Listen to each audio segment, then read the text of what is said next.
சற்று முன் கிடைக்கப்பெற்ற மிக மிக முக்கியமான செய்தி ஒன்று வெளியாகியுள்ளது.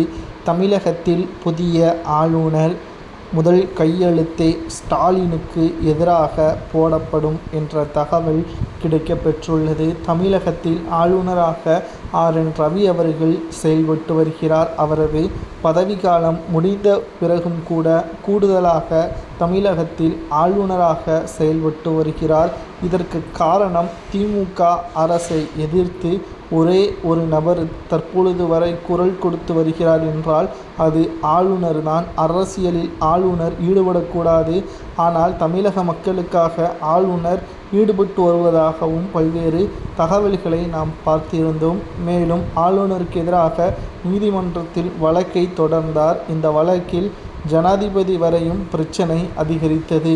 இந்த நிலையில்தான் பல மாநிலங்களில் ஆளுநர் பதவிக்காலம் முடிந்த 3 மாதத்திலேயே புதிய ஆளுநர் நியமிக்கப்பட்டார்கள். ஆனால் தமிழகத்தில் மட்டும் ஆளுநர் பதவி மாற்றப்படாமல் இருந்த நிலையில் தற்பொழுது இந்த பிரச்சனை ஓய்வடைந்து விட்டதாகவும், புதிய ஆளுநர் தமிழகத்தில் நியமனம் செய்யப்பட்டால் நிச்சயம் தமிழகத்தில் பல்வேறு சிக்கல்களில் திமுக ஈடுபடும். அதாவது தமிழகத்தில் புதிய ஆளுநர் வருகின்ற சட்டசபை தேர்தலில் எப்படியும் தீர்மானங்கள் நிறைவேற்றப்படுவார். அப்பொழுது ஆளுநர் மீண்டும் அதனை செயல்படுத்தாமல் இருந்தால் பிரச்சனை அதிகரிக்கும், அது பாஜகவின் மீது கோபத்தை ஏற்படுத்தும் என்ற காரணத்தினால் புதிய ஆளுநரை தமிழகத்தில் நியமனம் செய்து அவரையும் தற்பொழுது மசோதாக்களுக்கு ஒப்புதல் வழங்காமல் காலத்தை நீட்டிக்க செய்தால் அதற்குள்ளாகவே ஆட்சியும் கலைத்துவிடும்.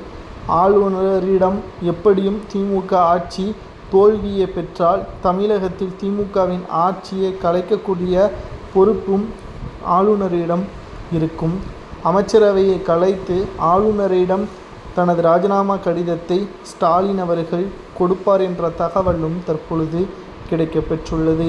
இதனால்தான் புதிய ஆளுநர் தமிழகத்தில் நியமனம் செய்யப்பட்டால் அவரது முதல் கையெழுத்து திமுகவிற்கு எதிராக போடப்படும், ஸ்டாலினுக்கு எதிராக போடப்படும் என்ற தகவலும் தற்பொழுது கிடைக்கப்பெற்றுள்ளது. பாஜக அதிமுகவுடன் கூட்டணி வைத்துவிட்டது. தமிழகத்தில் பல்வேறு கட்சிகள் திமுகவிற்கு எதிராக மேடை போட்டு பேசக்கூடிய நிலை உருவாகி உள்ளது. திமுகவிற்கு தற்பொழுது ஆதரவே 13 கூட்டணி கட்சிகள் தான். அந்த கட்சிகளும் உடைந்துவிட்டால் நிச்சயம் திமுகவிற்கு மிகப்பெரிய ஒரு இழப்பை ஏற்படுத்தும். அப்பொழுது ஆளுநரிடம் நிச்சயமாக அமைச்சரவை ராஜினாமா கடிதத்தை கொடுத்து ஆட்சி கலைப்பை